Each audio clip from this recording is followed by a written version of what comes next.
안녕하세요. 좋은 아침입니다. 오늘은 요한계시록 3장부터 5장까지 볼 거예요. 자, 어제에 이어서 오늘도 7교회, 7교회 말하는 그 말씀 중 네 번째 교회인 4대 교회에 보내는 말씀을 이제 하고 계시거든요. 자, 근데요, 여러분, 4대 교회는 보통 다른 교회 칭찬이 먼저 나왔잖아요. 근데 4대 교회는 책망부터 나오더라고요. 아우, 뭐야, 세상에. 자, 1절에 보시면 내가 너의 행위를 아노니 너가 살았다 하는 이름을 가졌으나 죽은 자로다. 좀 세지 않습니까? 자, 이 4대 교회는 겉으로 보면 아무 문제가 없어 보이고 잘 돌아가는 교회처럼 보였던 거예요. 그렇지만 예수님 보시기에는 이미 이 교회가 영적으로 잠들어 있다라고 보신 겁니다. 그래서 예수님은 조금 신경 써라 얘들아 이게 아니라 2절에서 너는 일깨워 그 남은 바 죽게 된 것을 굳건하게 하라 라고 하시고 계신 거예요. 자, 4대 교회는 문제가 많아서 위험한 교회가 아니었어요. 오히려 문제가 없어 보였기 때문에 가장 위험했던 교회가 바로 이 4대 교회였는데요.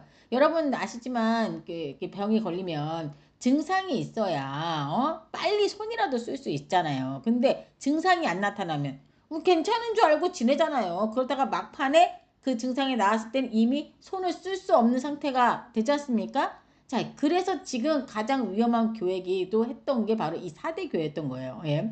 자, 그 다음에 이제 다섯 번째 빌라델피아 교회를 한번 볼게요. 빌라델피아 교회는 빌라델피아라는 작은 도시에 있었던 교회로 눈에 띄는 어떤 강력한 대형 교회 이런 것도 아니었어요. 아니었고 그냥 조그마하고 힘도 약했지만 이들은 예수님의 말씀을 포기하지 않고 지키고 붙들었던 교회였다는 것을 알 수 있어요. 자, 그래서 예수님은 10절에서 너가 나의 인내의 말씀을 지켰은즉 내가 또한 너를 지켜 시험의 때를 면하게 하리니 라고 약속을 하시는 모습을 볼 수 있더라고. 너무 멋있지 않습니까?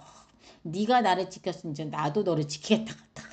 자, 저는 이 말씀이 제게 너무 많이 위로가 됐거든요. 제가 지금까지 예수님을 알아온 숱한 시간들 그렇다고 막 특출나게 뭘 하는 것도 아닌 어떤 큰 성과가 없는 그런 신앙이었거든요. 그래서 나는 별로 한 게 없는데 라고 느끼고 그리고 또 나는 올해도 전도 한 명도 못했네 라고 막 낙심할 수 있는 우리에게 큰 위로가 되는 말이 아닐까 라는 생각이 들었어요.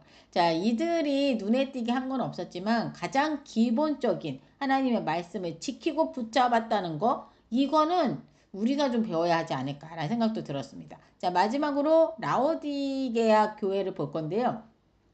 자, 제가 예전에 이 말씀을 읽었을 때 가장 찔림이 되었던 이 교회에 준 말이 바로 이 라우디오게 교회였거든요.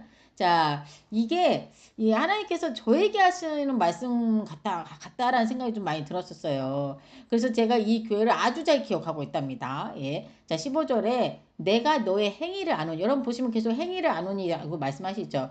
그러니까 믿음이 그냥 생각이나 관념으로 믿는 그게 아니라 너가 정말 믿었다면 그 믿음에 대한 게 행동으로 나와야 된다는 거예요. 그래서 자꾸 행위를 얘기하시잖아요. 내가 너의 행위를 아노니 너가 차지도 아니하고 뜨겁지도 아니하도다. 너가 차든지 뜨겁지 하기를 원하노라 라고 얘기하시죠. 그러시면서 16절에서 너가 이같이 미지근하여 뜨겁지도 아니하고 차지도 아니하니 내 입에서 너를 토하여 버리리라. 우악 하고 토하여 버리리라. 막 이렇게 얘기하신 거예요. 대박이죠.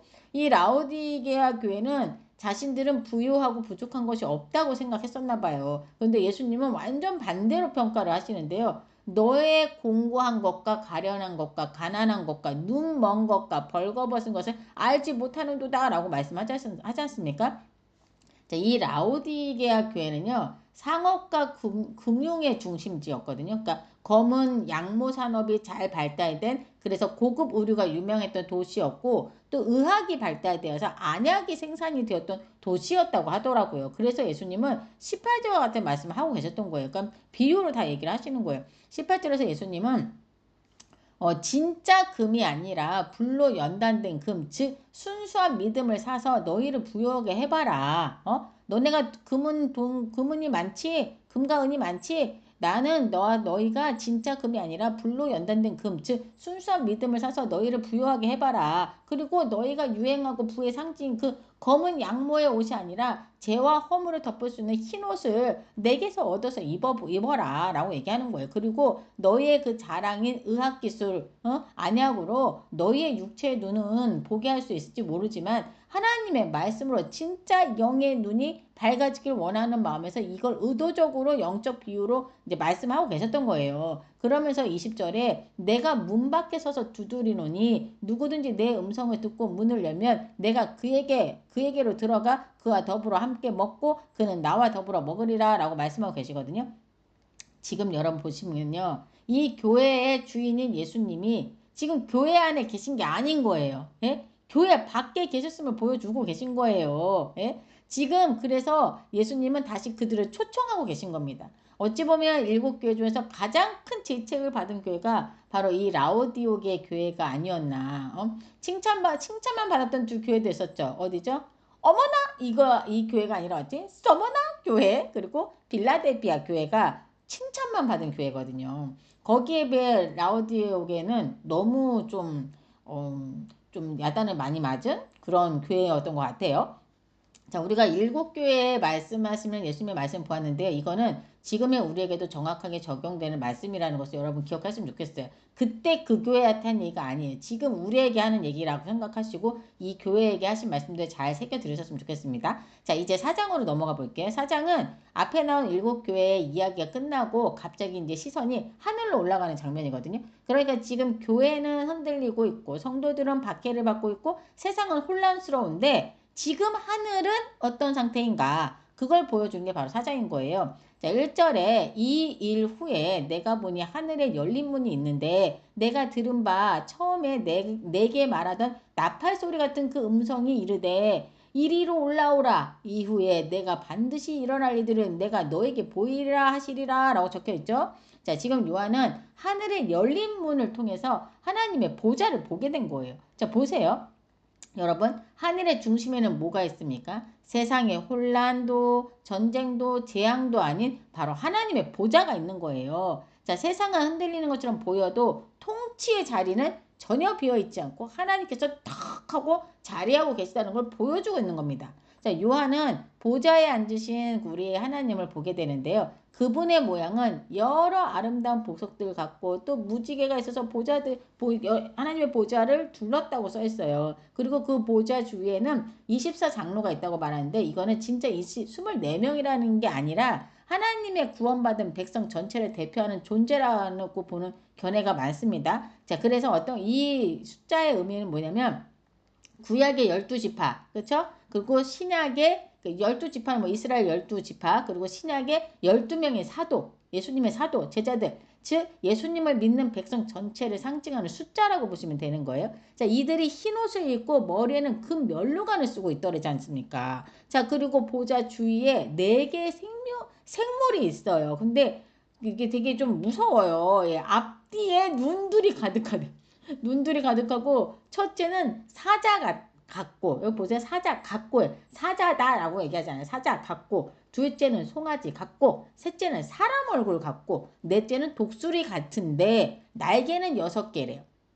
나성이 날개는 6개인데 그 날개 안과 주위에 또 눈들이 한가득 있다고 말하고 있는 거예요.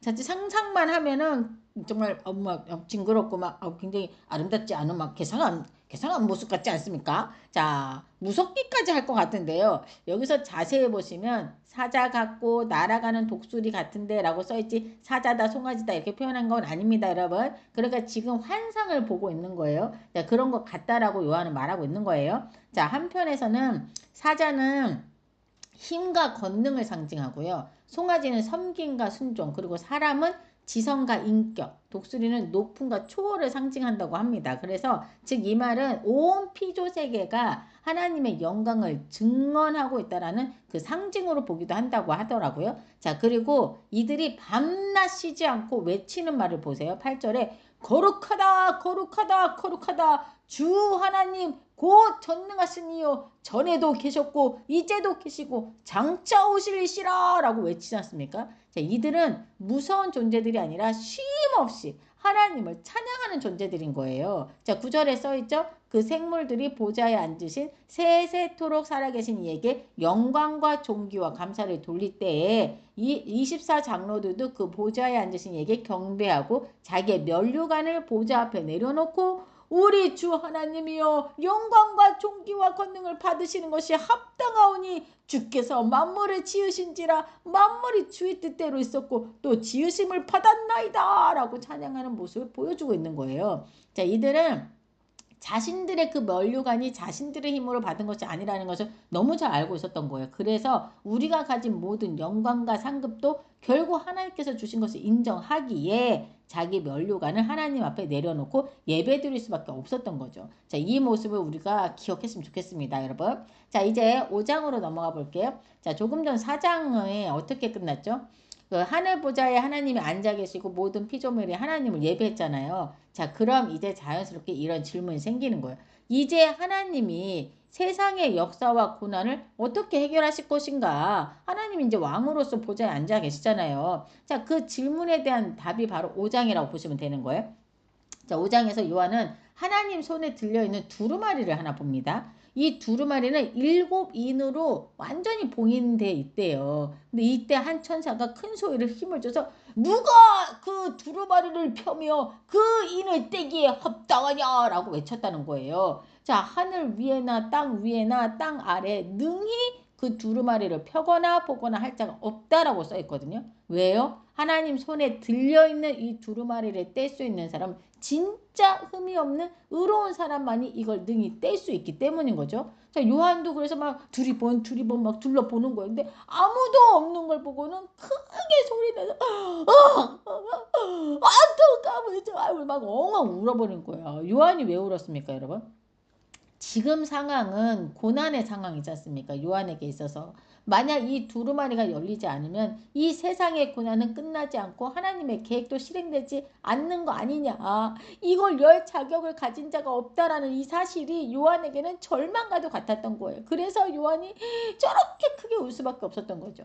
자, 요한이 이렇게 큰 소리로 울고 있자 장로 중 한 사람이 요한에게 다가와서 등을 토닥토닥거리면서 울지 말아라. 유다 지파의 사자 다윗의 뿌리가 이겼으니 그 두루마리와 그 7인의 떼시리라 라고 얘기를 해주는 거죠. 그리고 바로 힌트가 나와버려요. 6절에 내가 또 보니 보좌와 내 생물과 장로들 사이에 한 어린 양이 서 있는데 일찍이 죽임을 당한 것 같더라. 그리고 그에게 7뿔과 7눈이 있으니 이 눈들은 온 땅에 보내심을 받은 하나님의 7영이더라. 야, 누구를 말하고 있는 겁니까? 힌트가 다 나왔죠? 다윗의 뿔이 어린 양 일찍이 죽임을 당한 것 같은 모습?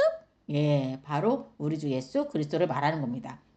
자, 근데 왜 7뿔이 나 있고 7눈이 있다고 말하는 건가? 뭔가 그림이 무섭지 않나? 라는 생각을 할 수 있지 않습니까? 자, 저도 그랬거든요. 왜 이렇게 뭐 뿔이 나오고 막 7눈이 막 무서워 막 이렇게 생각했는데 설명을 해드리면 성경에서 뿔은요 권세를 상징하는 말이거든요. 그리고 숫자 7은 뭘 의미하냐? 이거는 완전함을 의미하는 숫자예요. 자, 그러니까 무슨 말인가요? 죽임을 당한 것 같은 어린 양에게 7뿔이 있고 7눈이 있어요. 자, 이건 십자가에서 죽임당한 어린 양은 가장 약해 보였지만 지금은 모든 권세를 다 가지신 분이라는 거예요. 자, 그럼 눈은요?